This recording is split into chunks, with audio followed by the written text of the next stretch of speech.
जय हिंद मित्रांनो, एक्झाम जागरवर तुम्हा सर्वांचं पुन्हा एकदा स्वागत आहे. आजच्या व्हिडिओत सुद्धा आपण महत्त्वपूर्ण घटनांवर आधारित MCQची प्रॅक्टिस करणार आहोत. यातील एक एक प्रश्न अत्यंत महत्त्वाचा आहे, त्यासाठी व्हिडिओ शेवटपर्यंत पहा व आपल्या मित्रांसोबत सुद्धा शेअर करा, जेणेकरून येणाऱ्या एक्झाममध्ये त्यांना सुद्धा याचा फायदा होईल. आणि जर आजच्या व्हिडिओची PDF तुम्हाला डाउनलोड करायची असेल तर तुम्ही एक्झाम जागर या टेलिग्राम चॅनलवरून ती डाउनलोड करू शकता. या टेलिग्राम चॅनलची लिंक खाली डिस्क्रिप्शनमध्ये दिली आहे. बरे PDF कधी उपलब्ध होईल तर ही PDF संध्याकाळी 6 नंतर उपलब्ध होईल.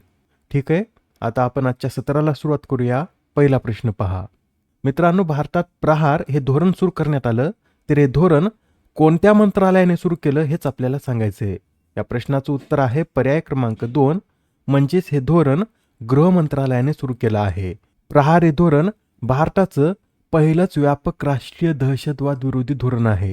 हे धोरण दहशतवादाचा बिमोड करण्यासाठी 7 मुख्य स्तंभावर आधारित आहे. आणि मित्रांनो, ड्रोन, क्रिप्टो, डार्क वेब अशा आधुनिक तंत्रज्ञानांच्या आव्हानांना तोंड देण्यासाठी हे धोरण लॉन्च करण्यात आलं आहे. अत्यंत महत्त्वाचा प्रश्न आहे. दहशतवादावरील प्रहार हे देशाचं पहिलं धोरण आहे.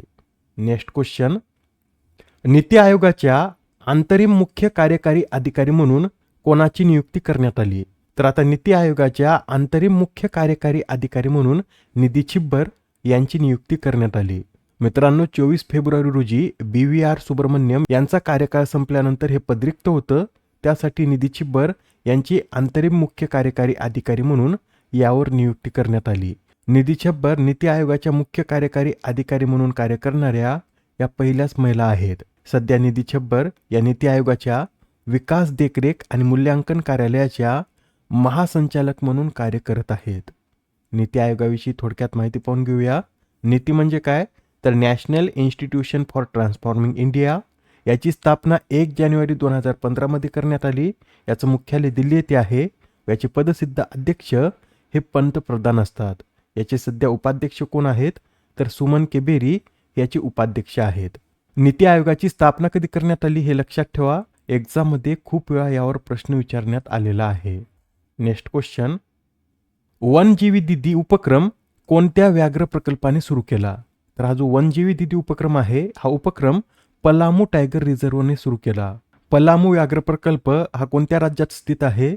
तर हा झारखंडमध्ये आहे. एक्झाममध्ये आपल्याला असं विचारलं जाऊ शकतं की वनजीवी दिदी हा उपक्रम कोणत्या राज्यात सुरू करण्यात आला? तर झारखंड या राज्यात सुरू करण्यात आला आहे. या उपक्रमाचा उद्देश स्थानिक ग्रामीण महिलांना वनसंवर्धन राजदूत म्हणून प्रशिक्षित करणे, जंगल आणि त्यातील वन्यजीवांचे संरक्षण करण्यात त्यांचा सहभाग वाढवणे हा आहे. प्रत्येक गावातील सुमारे 18 शिक्षित महिलांची वनजीवी दिदी म्हणून निवड करण्यात आली आहे व या वनजीवी दिदींना सुरुवातीच्या टप्प्यात दरमहा 3000 रुपये प्रोत्साहन म्हणून दिले जात आहेत. पुढील प्रश्न, कोणतं गाव हे भारतातील पहिले जातमुक्त गाव बनले? तर मित्रांनो, सोंदला हे भारतातील आता पहिलं जातमुक्त गाव बनलं आहे. सोनला ग्रामपंचायतीमध्ये अलीकडेच एक ठराव मंजूर करण्यात आला. यानुसार आता सोनलामध्ये जाती आधारित भेदभाव किंवा कोणत्याही प्रकारचा सामाजिक बहिष्कार केला जाणार नाही व कोणताही व्यक्ती आपली जात मानव हीच सांगणार व कोणत्याही प्रकारचा भेदभाव या गावात केला जाणार नाही. बरं, सोनला गाव कोणत्या जिल्ह्यात स्थित आहे? तर सोनला हे अहिल्यानगर या जिल्ह्यात स्थित आहे. येणाऱ्या एक्झाममध्ये निश्चित यावर प्रश्न विचारण्यात येईल, त्यासाठी लक्षात ठेवा. भारतातील पहिलं जातमुक्त गाव हे अहिल्यानगर जिल्ह्यातील सोनला गाव बनलं आहे. आता हा प्रश्न पहा मित्रांनो, आपल्या राष्ट्रपती भवनात अशोक मंडपाजवळ लुटियन्स यांचा पुतळा होता व हा अर्धपुतळा काढून त्याच्या जागी कोणाचा पुतळा स्थापन करण्यात आला हेच आपल्याला सांगायचं आहे. या प्रश्नाचं उत्तर आहे पर्याय क्रमांक 3, म्हणजे C राजगोपालचारी यांचा पुतळा तेथे बसवण्यात आला आहे.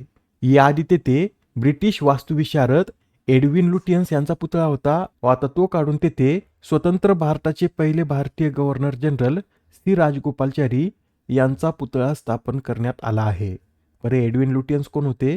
तर एक वास्तुविशारद होते व त्यांनीच भारतातील राष्ट्रपती भवनाची रचना केली होती.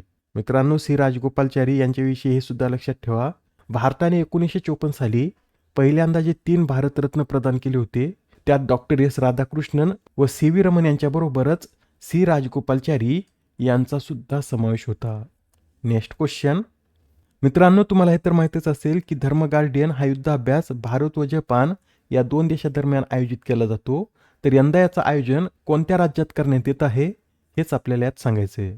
या प्रश्नाचं उत्तर आहे पर्याय क्रमांक 1, म्हणजेच यंदा या युद्धाभ्यासाचं आयोजन उत्तराखंड या राज्यात करण्यात येत आहे. ही या युद्धाभ्यासाची कितवी आवृत्ती आहे? तर ही या युद्धाभ्यासाची 7वी आवृत्ती आहे. व हा युद्धाभ्यास 24 फेब्रुवारीपासून सुरू झाला असून 9 मार्चपर्यंत हा युद्धाभ्यास उत्तराखंडमध्ये चालेल. याआधी सुद्धा काही महत्त्वपूर्ण युद्धाभ्यास आयोजित करण्यात आले होते, ते सुद्धा आपण एकदा रिवाईज करून घेऊया. पहा, वज्र प्रहार या युद्धाभ्यासाची 16वी आवृत्ती हिमाचल प्रदेशमध्ये आयोजित करण्यात आली व हा युद्धाभ्यास भारत व अमेरिका या 2 देशादरम्यान आयोजित केला जातो. खंजर युद्धाभ्यासाची 13वी आवृत्ती आसाममध्ये आयोजित करण्यात आली. हा युद्धाभ्यास भारत व किर्गिस्तान या 2 देशादरम्यान आयोजित केला जातो. Dosti Bharat Sri Lanka Maldives, desert cyclone Bharat UAE, अभ्यास Ekta Bharat Maldives, Harimau Shakti Bharat Malaysia, Ekuverin Bharat Maldives, Suryakiran Bharat Nepal, Ajay warrior Bharat Britain, Garuda युद्धाभ्यास भारत फ्रान्स, तर विनबेक्स हा युद्धाभ्यास भारत व व्हिएतनाम या 2 देशादरम्यान आयोजित केला जातो. आता हा प्रश्न पहा मित्रांनो, आता केरळचं नाव बदलण्यात आलं आहे. तर आता केरळचं नवीन नाव काय हेच आपल्याला सांगायचं आहे. तर आता केरळ हे राज्य केरळम या नावानं ओळखलं जाईल. कोणत्या? तर केरळम असं केरळचं नाव करण्यात आलं. अलीकडेच केंद्रीय मंत्रिमंडळाने केरळ राज्याचे नाव अधिकृतपणे केरळम करण्यास मंजुरी दिली व त्यानंतर आता केरळ हे केरळम बनला आहे. बरं मित्रांनो, भारतीय राज्यघटनेतील कोणत्या कलमात भारतातील राज्याचे नाव बदलण्याशी संबंधित तरतूद आहे? तर भारतीय राज्यघटनेतील कलम 3 मध्ये सध्या अस्तित्वात असलेल्या राज्यांची नावे बदलण्याची तरतूद आहे. कलम 3 नुसार कायदा करून संसद कोणत्याही राज्याचे नाव बदलू शकते. यासोबतच कलम 3 मधील आणखी एका तरतुदीनुसार अशा कोणत्याही हेतूने आणलेले कोणते विधेयक राष्ट्रपतींच्या शिफारशीशिवाय संसदेच्या कोणत्याही सभागृहात सादर केले जाऊ शकत नाही. पुढील प्रश्न पहा, 2026च्या सूरजकुंड आंतरराष्ट्रीय हस्तकला मेळ्यासाठी कोणते राज्य हे थीम राज्य होते? या प्रश्नाचं उत्तर आहे पर्याय क्रमांक 4, म्हणजेच उत्तर प्रदेश व मेघालय हे यंदाच्या सूरजकुंड आंतरराष्ट्रीय हस्तकला मेळ्यासाठी थीम राज्य होते. मित्रांनो, हा 2026 मधील 39वा सूरजकुंड आंतरराष्ट्रीय हस्तकला मेळा होता. याचं आयोजन दरवर्षी हरियाणातील फरीदाबाद येथील सूरजकुंड येथे करण्यात येतं. त्यासाठी त्याला सूरजकुंड आंतरराष्ट्रीय हस्तकला मेळा हे नाव देण्यात आलं. Next question, global AI brain race rank 2026 मध्ये आपला भारत कितव्या स्थानी आहे? तर या ग्लोबल AI ब्रेन रेस रँकमध्ये आपला भारत 6व्या क्रमांकावर आहे. बरं, यात पहिल्या क्रमांकावर कोणता देश आहे? तर यात पहिल्या क्रमांकावर अमेरिका आहे, त्यानंतर दुसऱ्या क्रमांकावर चीन, तर तिसऱ्या क्रमांकावर सिंगापूर हा देश आहे. मित्रांनो, या रँकिंगमध्ये भारताला 100 पैकी 32 गुण मिळाले आहेत व 32 गुणासह आपला भारत यात 6व्या क्रमांकावर आहे. या आधीच्या सत्रात तुमच्यासाठीचा प्रश्न होता, अलीकडेच भारत सरकारने व्यापार निर्देशांकासाठी कोणते वर्ष नवीन आधार वर्ष म्हणून निश्चित केले? या प्रश्नाचं उत्तर आहे पर्याय क्रमांक 1, म्हणजेच आता भारत सरकारने 2022-23 हे वर्ष व्यापार निर्देशांकासाठी नवीन आधार वर्ष म्हणून घोषित केलं. याआधी यासाठी आधार वर्ष कोणतं होतं? तर 2010-11 हे यापूर्वीचं आधार वर्ष होतं. आजच्या सत्रामधील तुमच्यासाठीचा प्रश्न पहा, जागतिक महासागर विज्ञान काँग्रेस 2026चं आयोजन कोणत्या राज्यात करण्यात आले? आता या प्रश्नाचं उत्तर कमेंटमध्ये देण्याचा प्रयत्न करा. उत्तर चुकलं तरी काय हरकत नाही, कारण ज्यावेळेस तुम्हाला या प्रश्नाचं योग्य उत्तर माहीत होतं त्यावेळेस हा प्रश्न तुमच्या दीर्घकाळापर्यंत लक्षात राहतो. तर आता पुढच्या सत्रात पुन्हा भेटूया. धन्यवाद.